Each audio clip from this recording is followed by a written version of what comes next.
let's get into the giant mailbag. What crazy thing did City do this week? It's time for Mattress Running the Numbers. Ready for the main event? The main event. Frequent Miler on the air starts now. Today's main event, a good deed is its own reward, but we can do better. We're going to talk about charitable giving and how you can earn some good rewards when you're doing good. 'Tis the season to open the heart and open the wallet. So we'll talk about how to get rewarded for that, beyond just the emotional satisfaction and rewardingness that inherently exists in giving. So we'll talk about that today. But first, don't forget to like this. If you like the episode, don't forget to give it a like, to leave a comment, share it with a friend. We always appreciate that. And don't forget, we keep the timestamps in the show notes. So if you ever want to skip ahead to a specific segment or piece, or you want to go back and revisit something, you can check the show notes. You'll find those if you're watching on YouTube. You might have to expand the description of the video to find them. And if you're on a podcast platform, you should see it right there in the notes. So you can always skip around to what it is you'd like. So let's skip right ahead now to the giant mailbag. Greg, drag it out. Dragging it out, rummaging around through the giant mailbag. Let's see what we've got here. First one, we've got two today. First one comes from someone named Nicholas Reyes via some guy named Nicholas Reyes. Some guy who knows that via guy? a personal conversation online with me. And Nick said to me, this was about last week's show. He said, we referred to the excursionist perk, that's the United excursionist perk, as the United Explorist perk repeatedly. He says, I take full blame for that because I said it first, and we just continue to roll with it. Oh, my goodness. Oh, wow, boy. that Nicholas Reyes guy, he's got to go.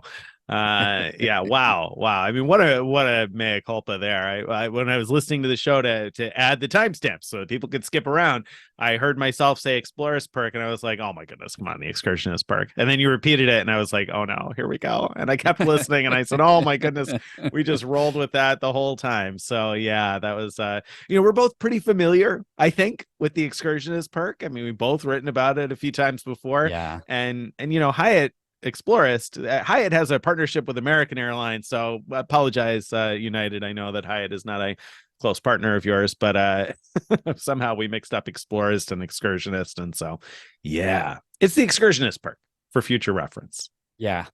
I mean, in our defense, those words are really similar. They basically mean the same thing, and which is to say that they're both meaningless, made up words. Yeah.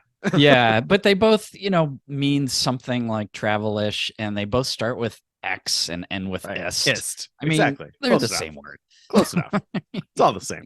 All the same. And Explorist, surprisingly, excursionist. at least up till now, not a single listener, to my knowledge, has called us out on that. So I think maybe people didn't even notice. So what are we doing? Why what are we doing reading this giant mail? Why would we tell people we were wrong? Editor, erase this segment. Okay. All right. Move on to a Delta segment, please. All right. Tom will love us. Right. No, let me drag out another piece of giant mail. This one comes from Jonathan regarding last week. We talked about the $250 United Quest card, and we talked about how the $250 cost of the card is made up for if you're a regular United flyer, because the card gives you $125 in United credit. So when you pay for United flights, you get $125 back, and 2 times a year you could get 5,000 point rebates for award tickets. And so Jonathan just wrote in with his personal experience, and he had sort of good news and bad news about those two benefits. The good news is that he found that he was getting that $125 credit even when he used his card to pay award taxes and fees. So that's excellent. Here's why that's here's why that's great news, is even people who never fly United can then get that rebate, because you could use your United miles to book awards that aren't necessarily flying United, or they are, whatever, and you'll get that money back. A single flight, like award flight from London, especially business class, will be easily more than enough in fees to trigger that full Germany, amount. like almost anywhere in Europe these days, has taxes of around $100, or Germany is, I think, Yeah. 125. France is the same. So yeah, you could totally use this in one shot. Right. And remember, United awards are free to cancel. So as long as you have the United miles to book these, there's no risk in getting that $125 back by booking a speculative award flight. That's the good news. The sort of bad news is that the 5,000 point rebates for booking United awards, he found that they only happen when you book for the credit card holder themselves. Ooh, so if you book so if you book, an award for yourself and separately an award for your wife, let's say, you'll only get the 5,000 points back. Interesting. So, yeah. So it's kind of funny. So the one part was like great news for, even people who don't fly United often. And the second one is more like, okay, I really need to fly United often to get both of those 5,000 point rebates, or at least twice. At least Question. Twice. I didn't actually read Jonathan's full message on this. You did, and put this in. So I have to double check. Are we sure that it's only for reward bookings made for the card holder, or multiple, or is it just one per booking? Like if I book for me and my wife together, I'll only get one 5,000 mile rebate. I can understand one per booking maybe, but if I book us separately, I still won't get the 5,000 unless I'm on the reservation. Is that what you're saying? I'm not sure he said, and that's a really good point, because I think they're pretty clear that you only get one 5,000 point rebate per booking. So maybe it's a really good point. Maybe Jonathan was wrong about that, or maybe I read his email wrong. I don't have it in front of me, so not positive. Just figured it was the question that came to mind as I read that, because I thought, wow, do they really have it set up so that you have to be on the PNR? Like that seems pretty. I mean, I don't know. It's possibly, obviously, easily possible for them to do. Just seemed surprising to me, but hey, maybe that's the case. So good feedback either way. And the fact that award taxes trigger the $125 credit, that's great news, and that makes me wonder about the $25 credit on the IHG cards, the $25 United, but that's a travel bank credit, right? So that wouldn't work. That's Never right. mind. That's right. Never That's mind. Right. Don't listen to that Nicholas Reyes guy. He thinks it's the Explorers perk. All right, let's move forward. Let's talk about this week's Card Talk. What do we have up for Card Talk this week? All right. Today we've got the Capital One Venture X. There's both a personal version of it and a business version, and they're nearly identical. We'll point out where they vary, but both of them have an annual fee, $395, no foreign exchange fees, and free authorized user cards. So there you go to start with. Both cards earn basically I shouldn't say basically. They earn 2 Capital One miles per dollar spent in general overall. Each mile that you earn can be redeemed for 1 cent towards travel, but you're better off, or you can get better value by transferring those miles to airline or hotel programs and booking valuable awards. Both of them have the ability to earn more than 2x for certain things. So you can earn 10x for hotels and rental cars booked through Capital One Travel. And you can earn 5x for flights booked through Capital One Travel. So that's pretty good earning. And then here's probably the best thing for people who are not liking that $395 annual fee, is that you get $300 off of travel bookings made through Capital One Travel each year. Mm-hmm. So, as long as you book travel through Capital One Travel, you're getting basically $300 of your annual fee back in a way. You also get 10,000 bonus miles every anniversary. So when you renew your card, 10,000 bonus miles. So that combination of $300 off travel plus 10,000 bonus miles pretty much makes up for the annual fee, or better, depending on how you value those miles. It also gives you, like any ultra premium card, it gives you global entry or TSA pre-check credit. And it gives you lounge access. So it gives you access to Capital One lounges when you're flying through. There's not very many airports yet that have Capital One lounges, but there's a few, and they're very highly regarded. And it gives you priority pass membership with unlimited guests. Here's where the business and consumer cards differ the most. The business card version of Priority Pass gives you access to Priority Pass restaurants and experiences. So experiences are things like minute suites, or like there's massages at certain places.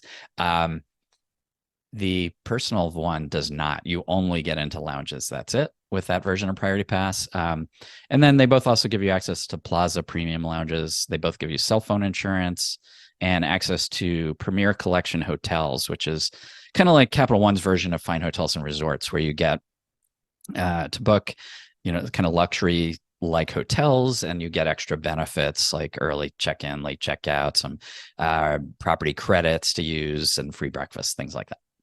Yeah, the slightly interesting thing about Premier Collection is that they seem to have a different collection of hotels. Like, whereas a lot of the luxury booking programs all have the same hotels. So if you go to Virtuoso or Amex Fine Hotels and Resorts or other platforms, you'll probably find similar hotels in a lot of cases, which makes sense. They're good luxury hotels for the most part. But the Premier Collection is somehow made an effort to include different hotels that you often won't find on other platforms. So that's either a plus or a minus depending on how you look at it. But it is something different. So yeah, differentiator from other cards. So yeah, I mean, when I look at these cards, I like both of them quite a bit. And in fact, so I want to go back to when you talked about how they earn 2x everywhere, and those can be transferable miles. And so you can get tons of value out of them. Capital One's got great transfer partners. Really, I mean, I think that they have a solid set that I personally love membership rewards. I know everybody likes Chase for Hyatt, but Chase Ultimate Rewards for Hyatt. But I think for flights, Amex Ultimate Rewards is tough to, or Amex Ultimate Rewards, Amex Membership Rewards is tough to beat for their transfer partners. But Capital One comes pretty close. They've got a really, really good set of transfer partners. So I think that that's a big plus, and you get a lot of value in that 10,000 miles every year that you get. You could use to huge value. I mean, I booked my family round trip to Hawaii this year for 15,000 each because I used Turkish Miles and Smiles to fly from Newark to Honolulu round trip for 15K per person. So you can get a lot of value out of those 10,000 bonus miles, depending on how many hoops you're willing to jump through with a partner like Turkish.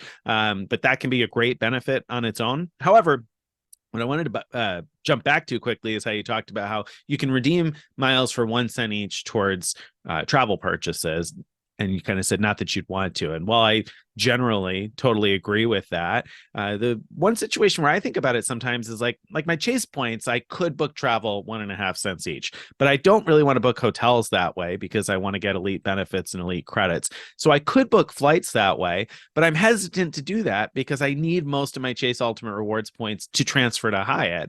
So when it comes to travel purchases where I'm not booking an award, I've actually found myself booking on the Capital One card lately to use the miles as a rebate. And it pains me a little bit to only get 1 cent per mile. And of course, I can use my cashback cards and use cashback to get a slightly better value. But if I put it on the Capital One card, I get the flexibility of 90 days to decide, okay, do I want to use cash or do I just want to erase this with the points? So I actually even though it's not the very best, I have cashback cards, but sometimes every now and then, it's tough to take the cash out of the bank and even though it's logical and pay for travel that way. So I've actually used the purchase eraser feature on travel a few times lately. I have to admit that. Maybe not the best value ever, but I'll take it because Capital One miles are pretty easy to replenish at 2x everywhere. So yeah. And let me also add another aspect in the point earning. So earning 10x for hotels and car rentals booked through Capital One Travel. In the past, I haven't liked that. But you know what? Now that hotels.com has tanked their rewards program. So they used to be like where I would go if I was going to book an independent hotel because the rewards program was pretty good, but the rewards program isn't good anymore. And so earning 10x booking hotels, as long as I can I can still get, the same price I would get it elsewhere, I think that's great. Now, the Sapphire Reserve card has the same benefit. So then it's just, do you prefer earning Ultimate Rewards points with Chase or Capital One miles with Capital One? But still, I think that's actually a pretty darn good benefit. that is actually, and it's a good point, and I'm glad you made it because it makes me think of a relevant tip to toss in, because I recently wrote about searching for, actually it was for Premier Collection hotels, but the same tip is going to apply here. When you use Capital One's hotel search feature, if you put in a city and a date, it gives results pretty quickly. Be patient. Give it a minute, because it gives results, but it continues to populate more. And so initially it'll show like 20 or 30 hotels, but if you give it like a minute, 90 seconds, 2 minutes, you may end up with 100, 150 hotels. It just keeps adding more to it. So you may have to wait. It's kind of annoying. I hate how they do it. Instead of just giving you like paginated results some way or something, it's just silly. It refreshes slowly and adds more hotels. So that's just a tip. And in fact, it's one that I mentioned because just last night I was looking to book an independent hotel, and I was looking at hotels.com. And I was like, oh, I could book this through Capital One instead and get 10x. Maybe I should do that. And so I went to Capital One Travel and I looked and I didn't find the same property. And I was like, oh, okay, it's not listed on here. And thinking about it right now as we speak, I probably just didn't wait long enough. So I didn't book it yet. I'm gonna go back and check again. I probably just hadn't refreshed yet. I know that, and still didn't have the patience to think to wait. So I wanted to mention that for readers that don't use that platform very often, that the hotel booking search, you really have to wait. I just used also the $300 annual travel credit on flights. So I found that can be an easy way to use up the travel credit. So. Sure. Yeah. Yeah. So, overall, my review is that I think these are excellent cards, that anyone who travels semi-regularly can basically get the value of the annual fee back each year and get all these perks like the lounge access and better earnings for hotels booked through the portal and all that kind of stuff. Sort of for free if you want to, and you're earning 2x everywhere of valuable points. And so that's excellent. You don't need to, like Citi lets you do that with their double cash, earn 2x everywhere, but then you've got to pair it with another card in order to make those points transferable. In this case, it's all in one. Just have the one card. You can get good value from Capital One miles that way. So I give it a thumbs up. Yeah. And I think that it's a great solution for a wide range of people. I think people like you and I have a lot of credit cards, so we often have something that gives a good category bonus at on a lot of different types of purchases. Or we have cards like the Double Cash or like the Blue Business Plus that can also be good for everywhere else purchases, or Bank of America Premium Rewards, etc. But I frequently see questions from people who say, I have the Sapphire Preferred and I put everything on it, and now I'm thinking about adding a second card, and I'm like, oh my goodness, you're putting everything on it at 1x. Like just get a Venture X or a Venture X Business. And if that's going to be you, if you're going to get a card and you're going to put a ton of purchases on it at 1x, don't do that. Either get a 2% cash back card, or better yet, get a card like this where you're earning valuable transferable points still, but also a good return to erase travel purchases if you want. And it's a good long-term value at $395. It sounds like it's expensive, but if you're, like you said, if you're able to use the travel credit every year, which has not been difficult for me, and use miles to good value, it's like a better than, I don't know, I may find it like a net win keeping one of these cards around. And in fact, we've thought about getting another one for the household because it is a slight net win. And then we always have a card on us. Of course, you can add free authorized users. So that's, that makes that relatively easy too. My authorized user card got compromised and I haven't replaced it yet. And I was like, you know what, maybe I'll just get my own Venture X Business or something and then not have to worry about that. So anyway, good card. There you go.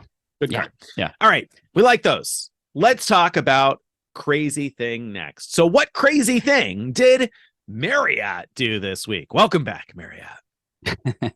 So Marriott has introduced 2 new brands to their portfolio because they don't have enough. No. They don't have enough brands. They don't have enough brands. They needed a couple more. They need more choice, right? Come on. I didn't have enough choice with the 29 brands or whatever that they had. I needed at least 31. Yeah. When they took over Starwood Preferred Guest, that exploded the number of brands that were in Marriott's portfolio, and you would think that they would be looking to make sense of them and consolidate, trim it back a little bit, right? Like put a couple together, like autograph collection, luxury collection, tribute portfolio. I have no idea what the difference is. They just toss them together, make it one thing. No idea what the difference is. No idea whether I'd get breakfast or not with elite status at any given one of them. But we do know with these 2 new brands, Marriott Apartments, you won't get breakfast. Thanks for clarifying that for us, Marriott, right off the bat. And 4 Points Express by Sheraton is the other new brand. And that one, actually, if you have platinum status or better, you will get free breakfast, believe it or not. So And Yay, it's new express, so they'll brands. kick you out the door nice and early, probably, or something, right? I mean, like, what does that even mean? 4 points express? Like, I don't I know. think it What? means you shouldn't expect much of anything Okay, for your stay, because it's is the my guess. express lane. Okay, Um, and Marriott so is gonna don't is gonna go right ahead and make that true, right? don't complain when your free breakfast is a stale bagel. Let me put it that way. Um, the other crazy thing is that they've added another brand, the 4 Points Express, where you only earn one elite night for every 2 nights that you stay in these hotels. So that's Dumb. just weird. That's That's just weird. dumb. So the Four Yeah. Points Express is not the express train to elite status. Let's be clear. If you're looking for the express path to No. elite status, you do not want 4 Points Express in your life. Stay away. Right. Right. And the apartments look like they could be interesting depending on Yeah. how they're priced, because they look like they'll be nice, basically apartments. So it's somewhere between, if you don't need to rent an actual apartment for many months, but need something shorter term, but longer than a typical hotel stay, this might be a really good choice because they have full kitchens, and I think they have laundry as well. Yeah, I mean, it does Um, look pretty nice. So, and you also are going to be able to redeem rewards there too, right? So, we don't yet know if it's going to be awards similar to regular hotels or not, right? But supposedly you're going to be able to redeem rewards, so that's nice. That's yeah, good. and you will earn one elite night for every night of your stay in the apartment. So Imagine that that. actually surprised me. I would have more expected that to be that half elite night, the way the other one was, because I think a typical stay, you're going to be looking at a long stay. So people are going to easily, who make use of apartments, are easily going to earn high level elite status, I think. My guess is that this is all a money thing, right? Because the brands that offer one elite night for every 2 nights stayed just tend to be really cheap brands. Yeah. And so I assume it's just not enough money, coming back to Marriott for them to justify the elite night. So that's my guess anyway. So the apartments will probably be priced such that that's fine. Just like the Marriott Homes and Villas, you get one elite night for every night stayed, right? So I guess that makes sense. What I wonder is, like, what happens when you end up with half an elite night? Like, you stay one night or you stay like 3 nights or something. It's just like, are they going to round up at some point? You end up with 49 and a half elite nights. Are you going to be short of status and need another night? It's just dumb. I Right. don't like it. Yeah. Yeah. I don't I'm like it. sure the programmers behind the website and Oh, app are really thrilled with this. must love that. Must love that. Yeah, well, and then just imagine the customer service calls again when somebody calls and they're but like, count the nights. Look, I've spent 60 nights in Marriott hotels or whatever, 50 nights, whatever it is. And how do I not have enough elite night credit? And Yeah. Sorry, you have 49 and a half. That's yeah, not good those enough for platinum status. those stays at the 4 Points Express only gave you half a night each. Like, what? What do you mean half a night? I was there all night long. It's not, an hourly rental. Come on, get out of here. It's crazy. So yeah, Marriott, thanks for joining us for What Crazy Thing. It just I wish you'd just make one elite night per night everywhere, or condense these brands. Too many brands, Marriott. Too many brands. All right, award talk. We got a lot of stuff going on with award talk this week, so let's talk about award talk.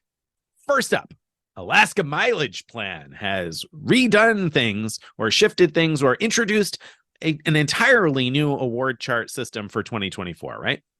They sure have. So starting in March 2024, all the old award charts are out the window and replaced with new ones. And the new in the old days, meaning today as we record this, most awards are based on like individual award charts. So you have a different one for like different partners of Alaska. But now everybody except Alaska itself will be on the same set of award charts. So like if you're flying partners, it'll all be based on one set of award charts. Eventually, you'll be able to mix and match partners on a single award, which you cannot do today. So that'll be a big improvement. The Alaska has today some really awesome sweet spot awards. Those are going to be gone. So if you're hoping to, fly, if you're hoping to fly to Southeast Asia or Australia in business class or first class really, really cheaply, think again. Ha! No more of that. No more of that. But the new awards are not nearly as bad as many of us feared. So, some of the fear came from when they introduced new partners in the last few years. They introduced new award charts for those partners, and they were terrible, like just awful. And so this is actually, compared to other programs, a competitive award chart, and in some ways it's very good. So let me talk through some of the parts of it. So economy awards. First let me back up. These are distance-based award charts. So the further you fly, the more you'll pay. But they copied right out of the Air Canada Aeroplan playbook, which is to say that instead of just having one distance-based award chart that tells you how much you'd have to pay based on distance flown, they have a whole bunch of them. And some of them line up so well with Air Canada's that it's hard to even believe that they didn't actually start with Air Canada's award chart and then adjust from there. I mean, I've seen like business class awards that cost exactly the same in both programs. However, their economy awards are cheaper. So they have very cheap economy awards on their new award charts. So I think you'll find when flying economy that Alaska's new award charts are going to be very, very good. They also have cheap premium economy. So that's nice to have that sort of as an official thing. A lot of programs don't let you book awards with premium economy at all.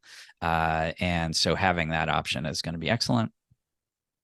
And business class, like I said before, it's competitive with other programs. You're not going to find a lot of like, wow, that's an amazing price, but you're also not going to find a lot of like surprisingly awful prices. There's some, but not a lot of them. Not a lot of them. Just don't compare to the previous award chart and you won't be hurt too badly. That's right. Compare to Air Canada instead, even though they're totally separate alliances and everything. That if you compare to Air Canada, things look good. They're keeping the free stopovers that they have today. So even on one-way awards, you could get a free stopover. On a round trip, you could get a free stopover in both directions. So that's excellent. They're keeping the free changes and cancellations that you have today for awards. They are fixing or clarifying what the starting at award pricing means on their award charts.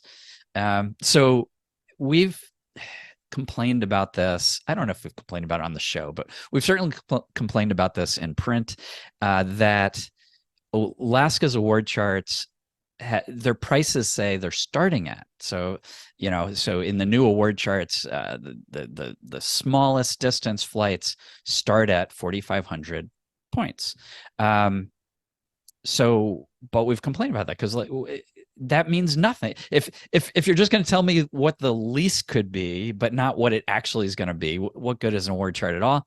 Well, they've clarified that. So now, if the partner that you're flying actually has saver level award space available, that starting at price is the price. Full stop. So the reason that they have starting at listed there at all is because the next point, which is that in some cases, they have access to more partner award space than what's available as saver level. So usually partners only have access to their partner saver level awards. In this case, Alaska sometimes has access to more award space. And in those cases, those awards are going to cost more. That's so interesting. I've been working on a post about this for a while, about how award booking has changed so much, like the weird state of award booking. And I haven't gotten far enough yet into it. I keep starting and stopping on this, but it's weird because it used to be that an award that was available to one partner was available to partners, right? So you could book it with any partner miles, and that's increasingly not the case anymore. That it's become much more obscured in terms of which partners are going to have access to which seats. And so that makes, I feel like, award travel more complicated, even though they're trying to simplify. I think legitimately award programs are trying to simplify this and say, okay, well, this is the saver price, and then but you can redeem your miles anytime you want at this other price. I think that they're trying to make it easier for people, but it makes it more complicated when you're trying to explain it to somebody about how to get good value out of a program. So I have mixed feelings about the expanded partner availability. I can see why it's a benefit. I can also see that it complexifies things a little across the board, not just with Alaska, but it's not an Alaska problem uniquely, just a observation of mine. Yeah.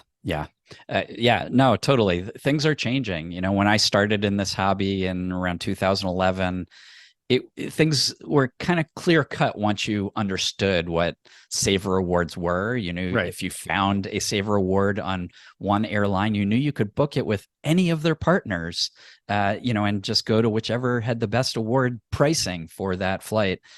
It just doesn't seem to work like that anymore. It's not quite like that anymore. Yeah, that's too bad. But I will agree with you though. The whole starting at thing immediately put me off, but until I understood that it was going to be, that's the price if it's a quote unquote saver seat. So the nice thing there is, if you're looking at a flight from New York to London and both American Airlines and British Airways have availability in economy class, then the starting at price is it. You're not going to get one price on American and a different price on British Airways unless it's non-saver availability. So I think that is a great clarification, because before, the reason, to be clear, why we complained about this whole starting at thing is that, like Greg said, if it just says what it starts at, then they could charge whatever they want, and they could devalue, in sort of a hidden way, because they don't have to tell you that they're increasing the price on something. They could just, slowly ratchet it up and say, oh, well, it says starting at 4,500 miles. It doesn't say that it's going to be 4,500 miles. So it'll be 6,000 a day and 7,000 tomorrow and 8,000 next week. And, they could have all these different prices, but they're not doing that. They were clear that they're not going to do it that way. It's going to be whatever that starting price is the saver award. And so that should apply across partners, which is nice. Yep. And the last piece of news here is that they have promised to have quarterly partner award sales.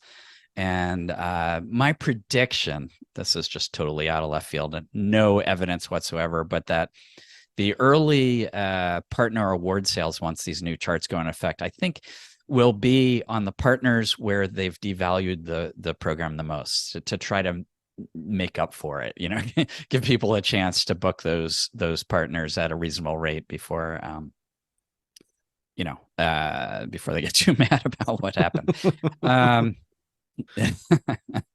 So that's Alaska. Yeah, I think that's a net win. In most ways, it's a net win. I didn't like it because I like those the sweet spots that exist, and I feel like that's a niche for Alaska. But I think for the average person, this is a big win. It makes it a lot easier to understand and explain. I also think you made the point that it seems like they kind of copied off the Aeroplan award chart, and I feel like Alaska Mileage Plan was long the darling of award travel bloggers. I feel like for a lot of years they were touted as one of the best, if not the best, award programs, because they obviously have distance-based earning on flights, and then they had these really good routing rules and the free stopovers and good award chart sweet spots. But then they kind of fell out of favor as they had all of these no-notice devaluations and changes to partnerships, and addition of partners with crazy award prices, and a lack of trust to a certain extent. And so people have been writing about others, and Air Canada Aeroplan is one that I think a lot of bloggers have gotten excited about. So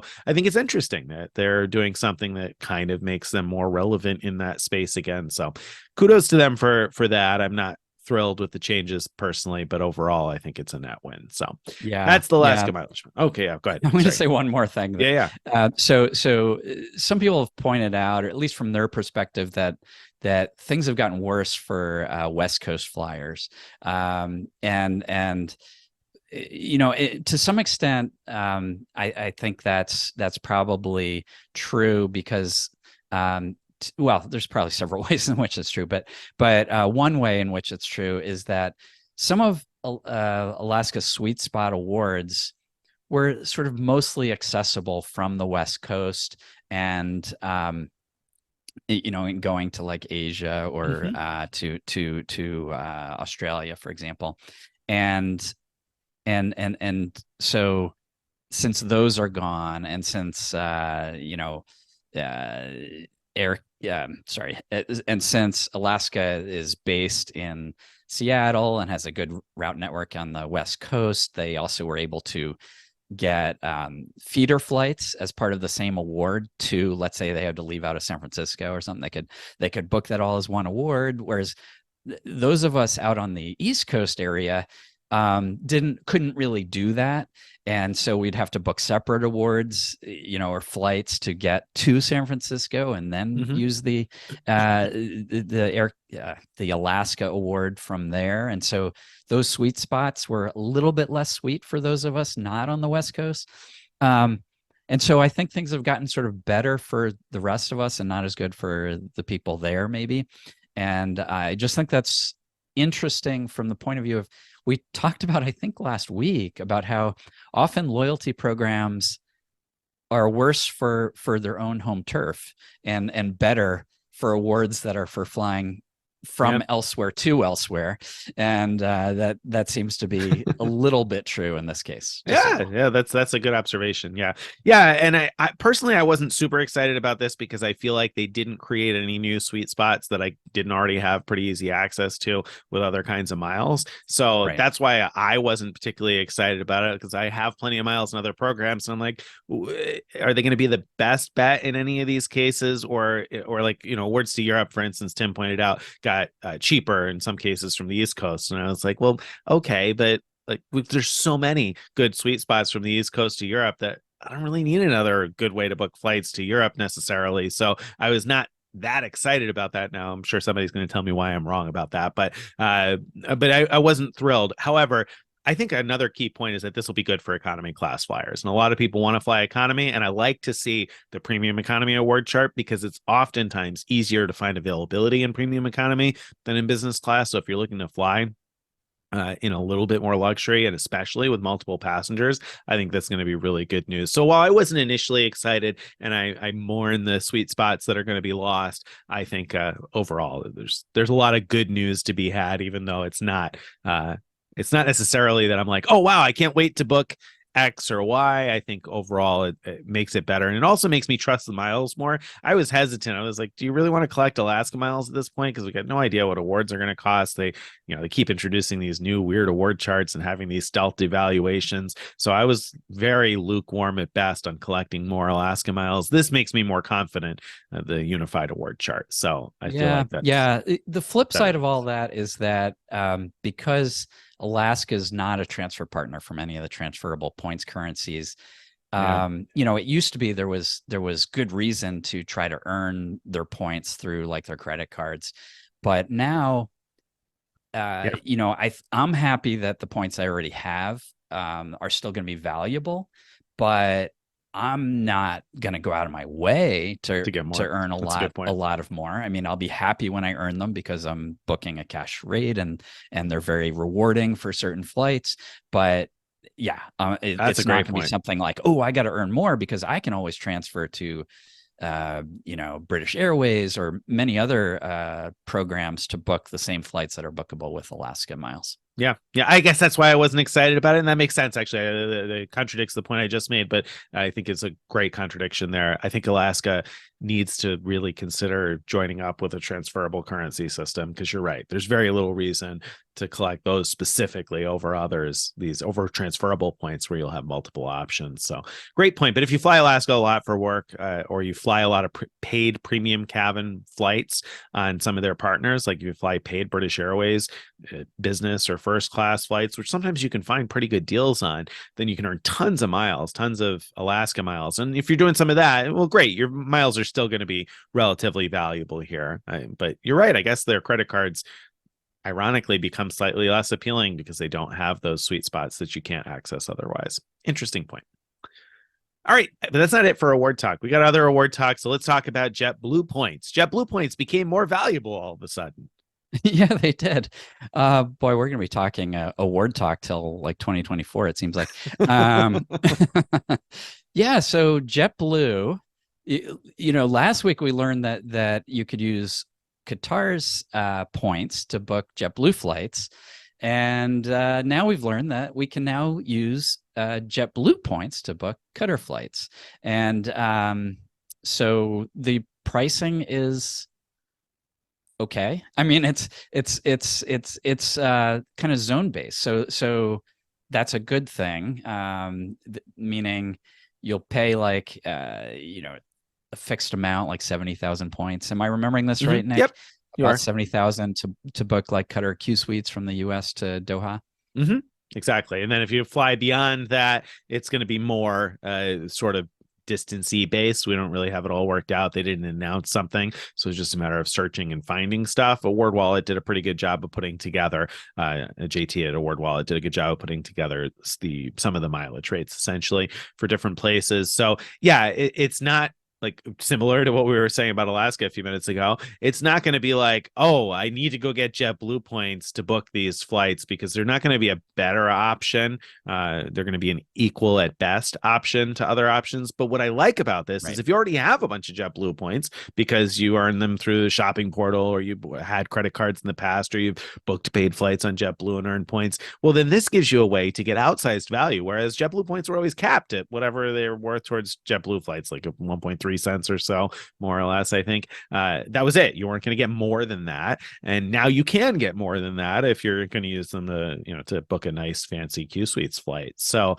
I think that's great news for anybody who's got a lot of JetBlue points. Again, not going to be something you're going to run out and look to use, but if I had the choice between using American Airlines miles or a few more JetBlue points to book the same flight, I might consider paying the few more JetBlue points, whatever that might be, because I know I'm not going to get similar value out of those JetBlue points for a JetBlue flight. So I think that's and before people complain about that, there are cases where you could get like around 2 cents per point value with your JetBlue points, because it has to do with several complicated things about how JetBlue figures out how many points are required for a JetBlue flight.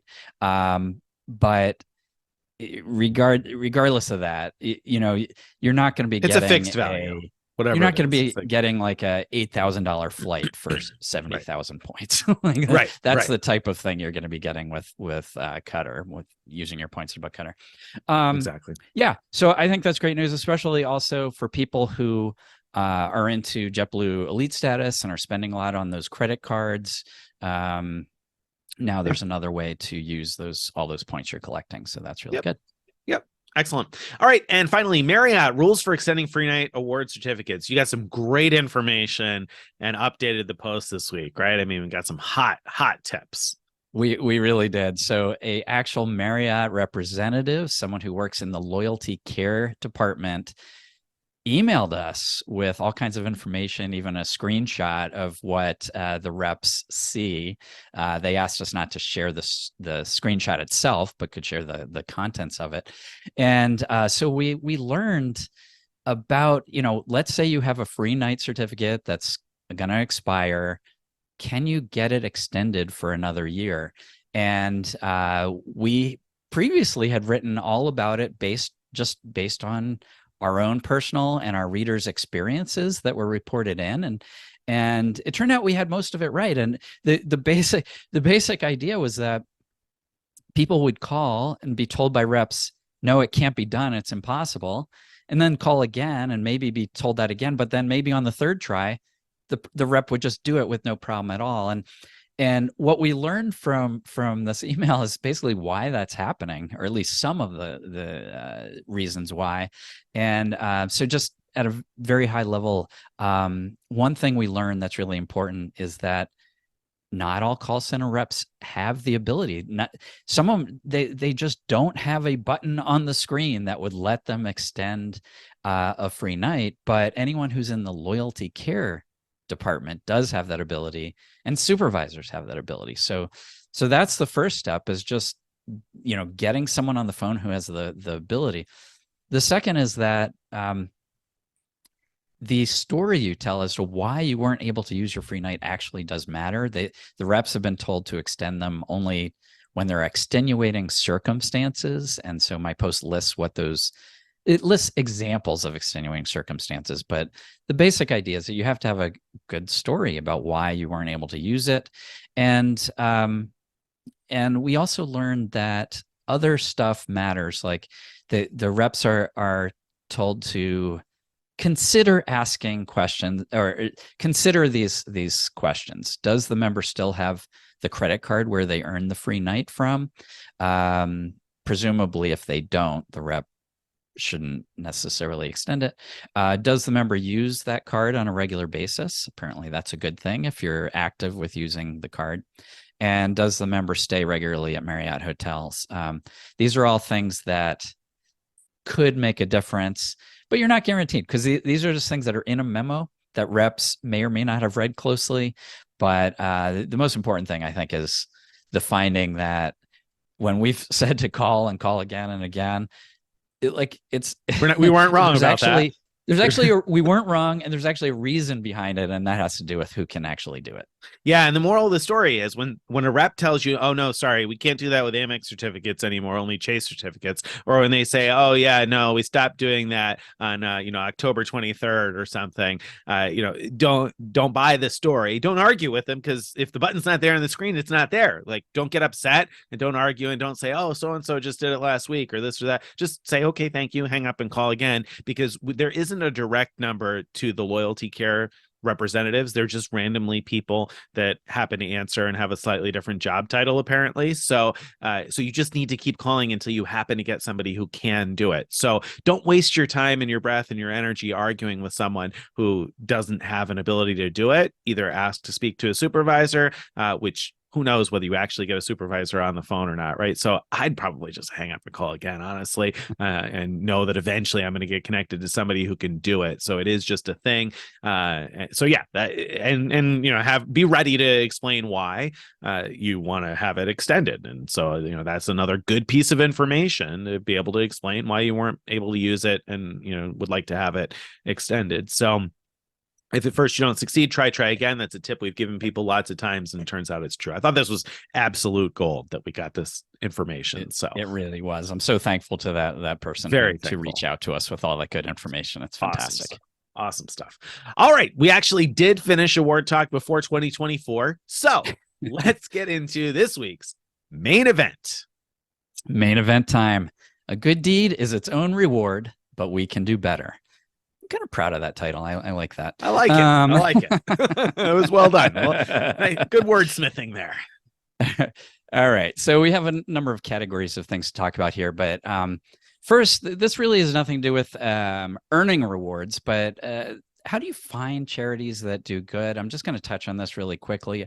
I'm not an expert on this, but I've been looking into this recently, and just want to mention a few helpful things. For one, there are websites that rate charities in various ways. And so if you want to make sure you're giving to a charity that, where most of the funds that you give actually are used to do some good, as opposed to, for overhead or whatever, then these tools can be really helpful. So I'm just going to list them. I don't have any, I'm not reviewing these tools. These are just what I've come across. There's one called Charity Navigator that's really well known. There's Charity Watch, which I think used to be called Charity Watchdog, but it's now called Charity Watch. GuideStar and Great Nonprofits. Those are the four that I'm aware of.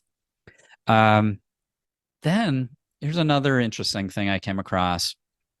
There's something called GiveWell, and there's probably other things that do this as well, but GiveWell is a charity that gives money to other charities. So what they do, it's a fund. So think of it sort of like a stock market fund where they hold a whole bunch of stocks, and there are some people that decide which ones to hold based on being smart about that. In this case, what they're theoretically smart about is which giving opportunities. So which charitable giving opportunities will have the highest impact. So they do a whole lot of research, apparently. And so whatever you give to GiveWell, then in turn will kind of automatically go to whatever charities have the most impact with that money. And that changes from time to time. And you can also use GiveWell within categories. So if there's categories of types of charitable contributions you want to give, GiveWell has multiple funds that you can pick from. And I'll also say that I looked up GiveWell on Charity Navigator, and they got a great rating, 99% score. So Very good. that's really That's interesting. terrific.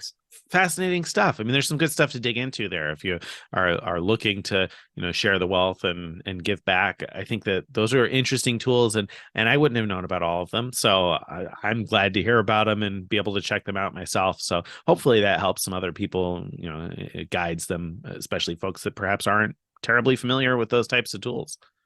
Yeah. Yeah. Now let me talk about PayPal Giving Fund. Have you heard about this one, Nick? No, I don't know this one. I mean, I've probably seen it in an email, but I probably didn't read it closely enough. So tell me more about it. All right. So this is really interesting. PayPal has this thing called PayPal Giving Fund, and what they do is they list a whole bunch of charities, and if you give to those charities through the PayPal Giving Fund, so your money is actually being going first to the PayPal Giving Fund, then being distributed, all of it, to the charity you picked. PayPal's covering the credit card transaction fees. So you can use your credit card. The charity gets 100% of it, and so you're sort of doing maximal good while still earning your credit card rewards. So I really love that. Not all charities are on there, but they have a website, public website for charities to apply to be on there. And in fact, I went to one local one that I support and ask them, please join this. I want to make sure that when I give to you with a credit card, that you'll get 100% of it and not have to pay the transaction fees. And so they're looking into that, and hopefully we'll get on there soon. And I'll mention GiveWell, that charity fund I mentioned earlier is already on the PayPal Giving Fund. So you can give money that way to it. It's sort of going through multiple levels before it gets to the charity, but 100% should go to those charities. So that's fantastic.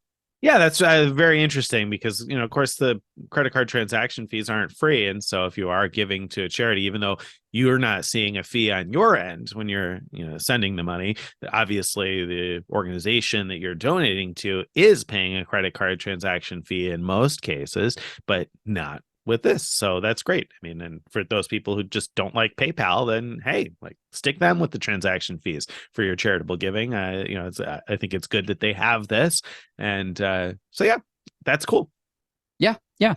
And now here's another category of giving in a way, which where you could use your credit card. So Kiva Microloans. These are people around the world who have applied for a microloan, a small loan, in order to keep their business afloat, or to get maybe materials that they need for their business, or all kinds of different things.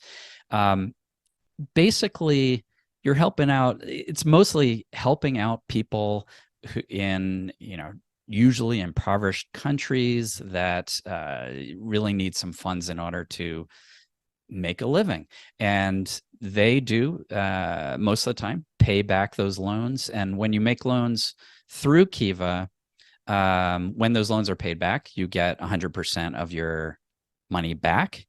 You don't earn interest of any type, and there's no guarantee that you'll get all your money back, but eventually you can get your money back. It's not immediate.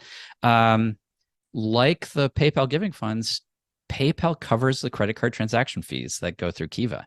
So PayPal was a big backer of Kiva when it started, and so you can make these loans with your credit card, and nobody is being sort of harmed by you earning rewards other than PayPal themselves. And a couple things to know is, even if you get 100% of your money back, this is nowhere near free, especially as interest rates are higher, because your money's not in the bank earning interest during that time. So if your money comes back a year later, you've lost a year of interest on that money. Also, unlike charitable giving, you cannot take any kind of tax deduction for the Kiva microloans, even if you, my understanding is, even if they don't pay back. So those are some downsides, but I believe it's doing really good stuff. And you visited the Kiva headquarters before, right? So you've met some of the people involved with this and feel pretty strongly that they're trying to do good in the world. Absolutely. It's a great organization with just very, very passionate young adults who are, really believe they can make the world better and are doing something significant to actually, in my opinion, make the world better. I also did a real deep dive because microloans have been controversial at times. There have been articles that have come out saying that they're not doing good and everything. And so I did a deep dive into like a bunch of research on it. And while there's no, factual, like this is definitely the case, conclusion, it seems like the overwhelming evidence is they actually are doing good in general. And I believe that, especially like you said, having met the people that are doing this work and just putting in all their effort into making sure that what they're doing is doing good. I love it.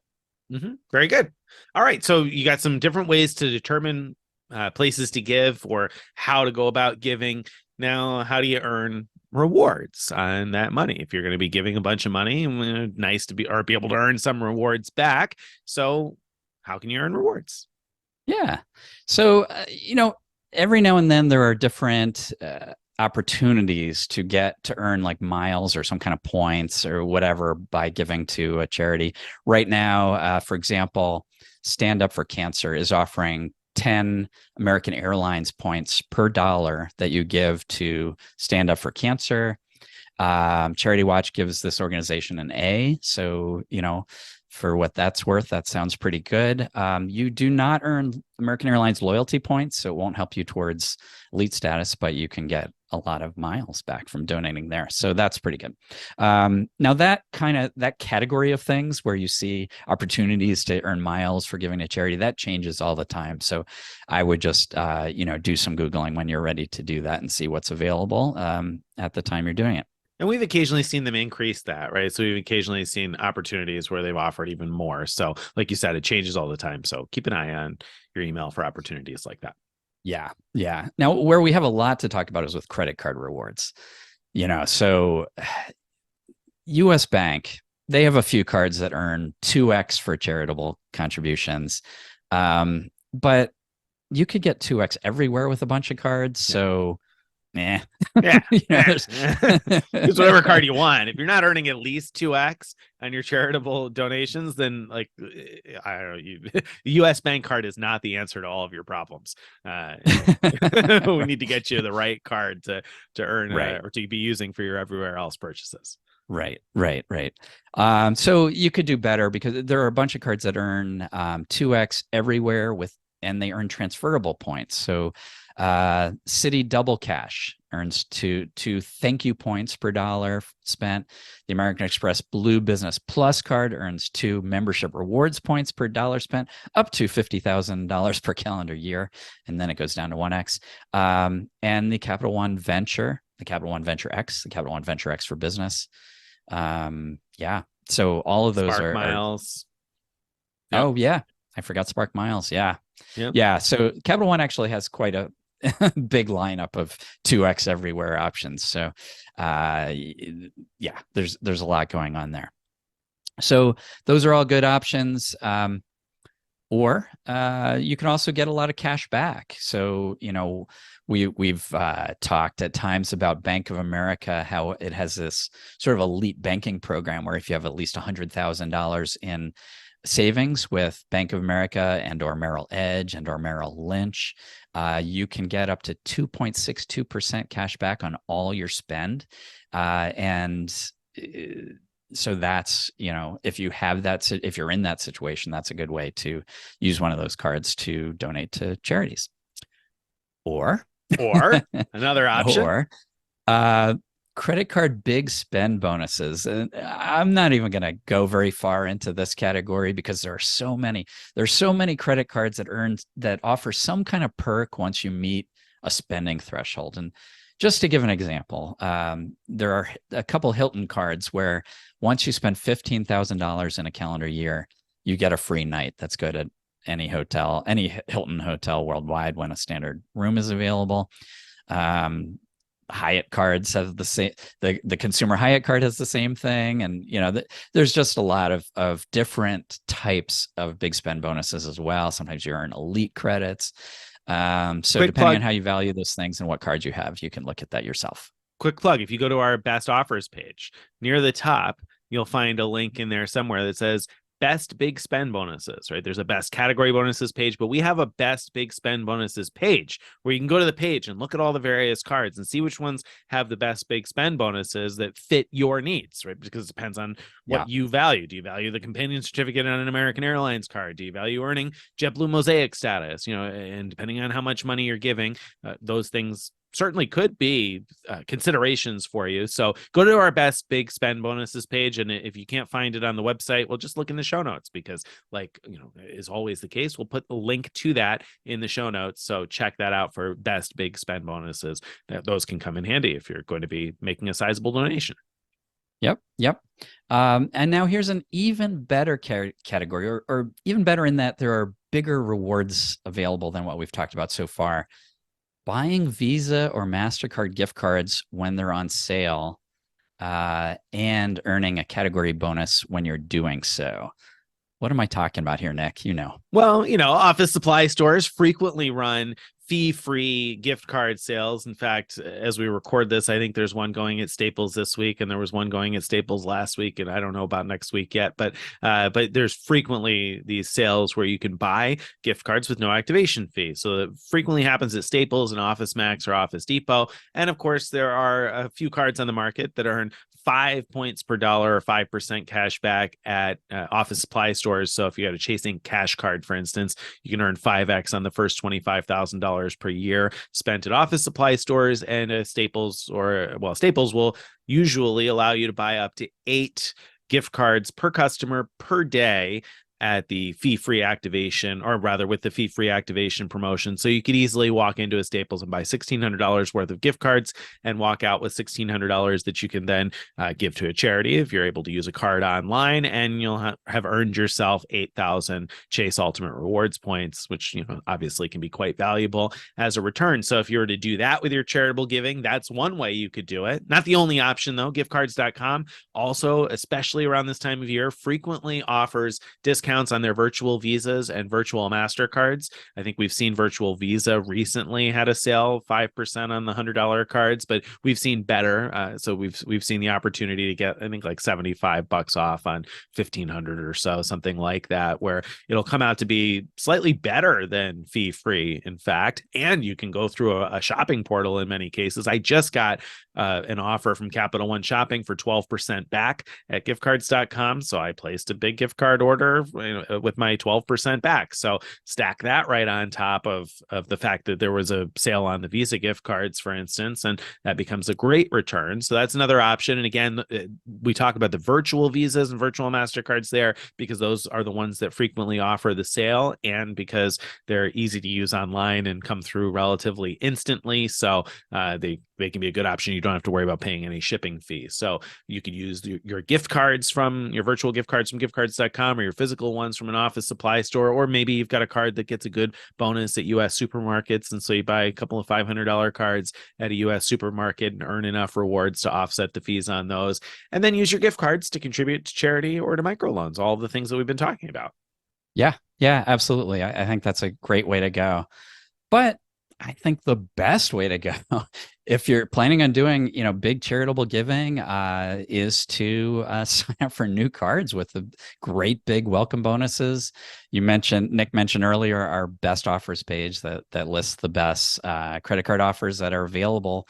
You could be talking about earning 150,000 points. It depends on the card and the offer, but all of these big offers, most of the big offers require a pretty big amount of spend in order to earn the points. And so if you're going to be contributing a lot of money to a charity or through microloans anyway, why not earn a big welcome bonus for your effort? And that's really going to be the most rewarding way as far as getting points back or for your dollar spent to donate and to contribute to Kiva Loans. Yeah, this is actually one that I just did recently because we were making a contribution to a scholarship, a memorial scholarship fund for a family member that passed away. And so we were making a donation, and my wife's parents were making a donation. And I said, well, if we're going to donate this, maybe we can turn this into a rewarding situation too. And in fact, another family member mentioned it to me first and said, oh, well, I thought about this and I got a new card because I realized I could get a new bonus. And so I was pleasantly surprised that a family member thought of that even before I had mentioned it. So anyway, we were able to do that and earn the most. We did most of the spend for a new business gold card. There's been a targeted 150K offer out. We got 125K on it anyway, and did most of the spend with a couple of charitable gifts there. So that was that was a nice return on spend there. That worked out well. And in fact, in that case, I don't know if there was a way to have contributed without a card. I think that was the only option for contributing, or at least the only one that we saw. So maybe there's a way to send a check. I don't know, but who has a check these days? So, so we were using a card for that either way. So it was great to earn a nice return and rewards on that also. Yeah. And of course, you can combine these techniques. So, for example, Sure. you could sign up for a brand new Chase Ink Cash card that has a 90,000 point offer as we're recording this, and then go to Staples and buy Visa or Mastercard gift cards, whichever ones were are on sale that week, and then use those cards to donate to charity. So that combination is incredibly rewarding. And don't forget, I'm going to mention, we didn't have this in the list, but I'm going to mention, don't forget, if you have, check with your employer, because some employers offer matching. And so like in the past, when we've done a donation to something, we've talked about that in our family and decided, oh, okay, well, we're all going to give through this person's employer network because they got a match. And so we can double the impact. And so that's something else to consider. Do you have that available? Yeah. Hey, that's a great point. Okay. Now another category of things that you can do is use your miles to contribute to charity. Whatever kind of miles you have, the airline or hotel probably has a web page saying, here's how you can contribute your points. And so you could do your own research to see whether those are valuable charities or not. As a big picture thing, I don't usually like to donate my points and miles that way for a couple reasons. One, there's no tax incentive for doing so. You can't claim it on your taxes. But two, I don't necessarily trust that charities are using these points in efficient ways. Like, so points that might be worth 1.5 cents each to me because I know how to use them well are probably just being cashed out for like a fraction of a cent each by these charities. So in most cases, that's definitely not true everywhere, but that's my general hesitation. That said, there are situations where I think it's the right thing to do. One, let's say you have your miles are about to expire due to inactivity. You can often just donate, 500 miles or whatever, and that creates activity that will keep your account active. So that's one. Another is, I think a lot of people have small number of miles in accounts where they don't think they'll ever earn more. A lot of times you might be just like, oh, well, they're going to expire and I don't care because I'm never going to use them anyway. Well, why not donate them before they expire? I think that would be a great way to use them. And even if they don't expire, if you just know you're never going to use them, I think giving them, donating them is a great option. And I came across a really interesting option too, is with Air France, KLM, Flying Blue. They advertise that you can earn XP for miles donations. XP are experience points, which give you, you need to earn a certain number of experience points to earn elite status with Air France. So, and KLM. So for every 2,000 miles you donate, you get a 1 experience point with Flying Blue. So, if you're big into donations and you have a lot of Flying Blue points that you want to give away, and you're interested in elite status, so if you have that sort of unusual combination, there you go. You can earn your elite status by being giving. There you go. That's an interesting one. I've never heard of that before. So that was news to me. All right. Well, that ties that up, I think. So we got a bunch of different ways that you can donate and make that donating more rewarding, and perhaps then consider donating more because you'll get X amount back in rewards. So whether you're giving in this season or another, that's I think a good roundup of the different things to consider. So that brings us to the question of the week. This week's question of the week is one that came in from Mike via email. So Mike said, a few months back, I was lucky enough to snag a Delta SkyMiles flash sale to Sydney, Australia from my home airport of Grand Rapids, Michigan for spring break. The flight's for 64,000 miles plus taxes, which is an amazing deal. That was round trip. My wife and I, along with our two children aged 13 and 18, are planning on going. We'd love to travel. However, is traveling this distance, like all the way to Australia, for what amounts to about 9 days, crazy? We've never been to Australia, and this would be the furthest that we've ever flown. So they've got 9 days during spring break. They got a good deal at 64,000 miles round trip, but is that really enough time to consider going all that way, Greg? Yeah. Mike, I think you'd be crazy not to do it. So the reason I love this question, well, one of the reasons I love this question, it mimics so closely to something that happened to me about 15 or 16 years ago. The three of us in my family, so my wife, me, and our, I think he was 9-year-old son at the time, found great airfare deals to Sydney, Australia. So it's same destination, flying from Michigan, just like Mike. And are you sure you're not Mike? Is this like, are you just trying to slide this one in here, Mike? In our case, we only had a week, so we didn't have 9 luxurious days. We only had a week. And it was probably a terrible trip, right? You regret it still to this day? that meant only 6 days in Australia, and so we spent the whole 6 days in a hotel in Sydney. Didn't leave the room. We didn't leave the room. No, we did things in the Sydney area. We did a day tour of the Blue Mountains, which was fantastic. We just did. There's so many fun things to do in that area, and it broke us out of a hole we were in where before that we were like, oh, we can't go anywhere as far away as like California unless we've got 2 weeks we could spend. And you know what? We went all the way to Australia for a week and had a fantastic time. We've stopped worrying about, are we going to be able to see all of Australia in the limited time we have there?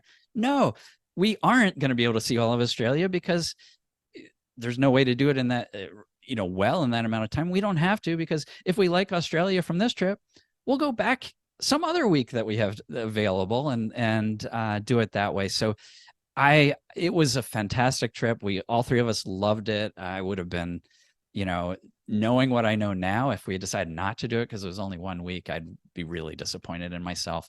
So go, Mike, go. Absolutely. I couldn't agree more. The nice thing about playing this game is that we play with these points that don't have, in many cases, a cash value, and that we have the ability to generate more of. And so, Greg's point about if you don't like it, then, you don't have to go back. And if you do, then go ahead. Or if you just decide you want to see a different part of Australia, you'll be able to earn the miles to do that again someday. So I think it really eliminates the idea of a once in a lifetime trip, which is weird that I think that that's a good thing. But it is, because there are very few places where I feel like I'll never get again. I feel like if I want to, I can go back. So if I'm only there for 2 days or 3 days or whatever it might be, okay, I'll see if I like it. And if I decide that it's a place I want to go back to again in the future, or if I feel like I just didn't give it enough justice, I always can make that happen again. So I enjoy that. I love that about this hobby, that it does make it possible and reasonable to consider using your miles for something that isn't the perfect, what you thought was the perfect situation. And you can test things out like this. So yeah, I would totally go for a week. Absolutely, Mike. I wouldn't hesitate. Yeah. And what you said about it doesn't have to be that once in a lifetime trip. You're so right. And I was trying to articulate that a big problem with this idea of a once in a lifetime trip is everything has to be perfect. You have to go to every single thing that someone said, don't miss this, don't miss that. And it becomes a huge barrier, because Right. oh, well, now we have to have 3 weeks free, 4 weeks free, whatever. Because, oh, you're all the way over there. You might as well go to New Zealand too. That's the trap you get in when you think of these things as once in a lifetime. Stop thinking of it as once in a lifetime. Think of it as Frees like, things up so this much, is right? this is the thing we're going to do this spring break. We might do something similar next spring break. And when you start thinking of it that way, I think you're going to just be so much freer to enjoy whatever great opportunities come your way. The next award sale that you stumble upon might be to somewhere else. Great, do it and enjoy that trip too.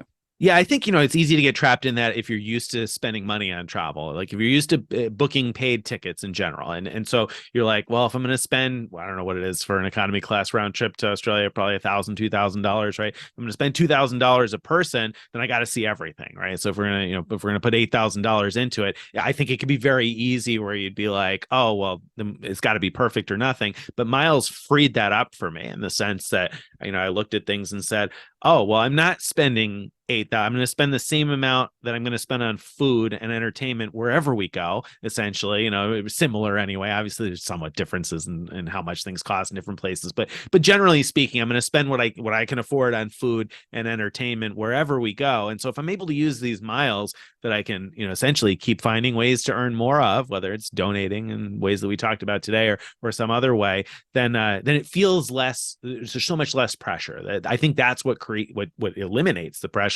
is the fact that it doesn't feel like cash, right? So I don't feel the same pressure that I can't do it again in the future. You'll have another opportunity to get to Australia someday if you keep collecting more points. So yeah, definitely. I think we agree. Go, Mike. In a Don't big even way. hesitate. Go, Don't even Mike, hesitate. Just go and have a great time. I mean, my goodness, Australia is a fantastic destination. I've been a few times, which if you asked me 10 years ago, if I thought I would ever get to Australia, I might have said, I hope so someday. And if you ask me, do I think I'll go multiple times? I'm like, no, probably not. It's so far, it's expensive, blah, blah, blah. And yet here I am. I've been there. I don't even know 4 or 5 times.